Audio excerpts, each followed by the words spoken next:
পুষ্টিগুণে ভরপুর এমন একটি মজার রেসিপি যেটা হলে নিমিষে 1 প্লেট ভাত শেষ হয়ে যাবে। আর এটা হলে আর কোনো কিছুই লাগবে না। এমন একটি রেসিপি আজকে আপনাদের সাথে শেয়ার করব। আর এটা হচ্ছে কচুর শাকের মজার একটি রেসিপি। এখানে আমি এক আঁটি কচুর শাক নিয়ে নিয়েছি। আর কচুর শাকগুলো দেখেন কতটা ফ্রেশ আর তরতাজা। আর এই কচুর শাকগুলি আমি এখন টুকরো টুকরো করে কেটে নিয়েছি। এখন আমি এটা ভালো মতো ধুয়ে এখন আমি এটা ভাপ দিয়ে নিব। আর কচুর শাক কিন্তু ভালো মতো ভাপ না দিলে কিন্তু গলা চুলকাবে, বা এই কারণে এটি ভালো মতো ভাপ দিয়ে সেদ্ধ করে গলিয়ে নিতে হবে। তো এই জন্য আমি সামান্য লবণ দিয়ে কচু শাকগুলোকে ভাপে বসিয়ে দিলাম, মানে সেদ্ধ করে নিব ভালো মতো একেবারে। তো এই কচু শাকটা এতটাই ফ্রেশ ছিল আর এতটাই ভালো ছিল যে দেখতে পাচ্ছেন কতটুকু হয়ে গিয়েছে, আর অনেক পরিমাণে পানি উঠেছে। আর এই পানি থেকেই কিন্তু কচু শাকটা একদম সেদ্ধ হয়ে একেবারে গলে যাবে। এখন আমি এটা রান্না করে নিব। তো প্রথমে আমি একটি প্যানে পরিমাণ তেল দিয়ে এতে কুচি করা পেঁয়াজ আর রসুন কুচি দিয়ে দিলাম। আর রসুনটা অবশ্যই দিবেন। এখন এই পেঁয়াজ আর রসুনটা আমি ভালো মতো ভেজে নিব, একদম বাদামি করে। বাগার দিলে যেরকম বাদামি করে সেরকম, আর এইভাবে করে বাদামি করে কিন্তু কচু শাকটা রান্না করলে কিন্তু একটা সুন্দর ফ্লেভার আসে।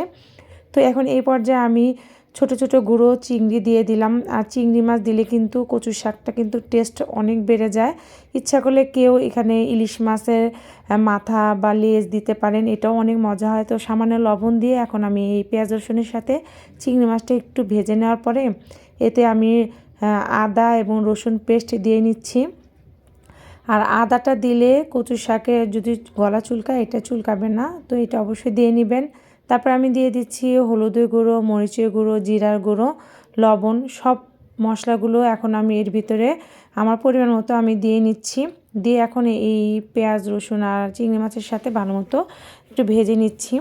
আর কচু শাক যেহেতু এত উপকারী একটা শাক, এই শাকটা কিন্তু সবারই খাওয়া উচিত, বিশেষ করে মেয়েদের। এটা আয়রন জাতীয় একটি খাবার। তো এখন আমি এই মশলার ভিতরে এখন আমি যে সেদ্ধ করে রাখা কচু শাকগুলো সেগুলো এখন দিয়ে দিচ্ছি। যতটুকু পরিমাণে সেদ্ধ বা মিহি না হয়, এই ভাজতে ভাজতে ততটুকু মিহি হয়ে যাবে। তো এখন এই মশলা চিংড়ি মাছের সাথে আমি এই কচু শাকগুলো ভালো মতো মিশিয়ে নিচ্ছি। এখন মিশাতে আমি ভালো মতো ভেজে নিব।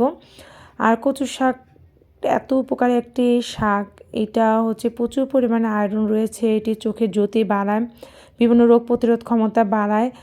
আর এই শাকটা খেলে সবার শরীরে যদি কোনো ঘাটতি থাকে সেটা অবশ্যই পূরণ হয়ে যাবে। তো এই কারণে এই কচু শাকটা অবশ্যই সবার খাওয়া উচিত। আমার তো খুবই পছন্দ, আমার এই কচু শাকটা হলে আর কিছুই লাগে না। তো এই পর্যায়ে আমি কয়েকটা কাঁচামরিচও দিয়ে দিলাম একটু ঝাল আর একটু ফ্লেভারের জন্য। দিয়ে আমি আবার একটু নেড়েচেড়ে নিচ্ছি। দেখতে পাচ্ছেন যে এটা একদম ভাজা ভাজা হয়ে গেছে। যে পরিমাণে পানি ছিল সেগুলো একদম শুকিয়ে গিয়েছে, একদম আমি ভাজা ভাজা করে নিচ্ছি আর প্যান থেকে উঠে আসছে। তো আমার এই যে কচু শাক চিংড়ি মাছ দিয়ে ভাজিটা একদম হয়ে গিয়েছে। তো এই যে দেখতাম কতটা লোভনীয় হয়েছে। এভাবে করে কচু শাক রান্না করলে আপনাদের অবশ্যই ভালো লাগবে। তো আজ এই পর্যন্ত, সবাই ভালো থাকবেন, সুস্থ থাকবেন। আল্লাহ হাফেজ।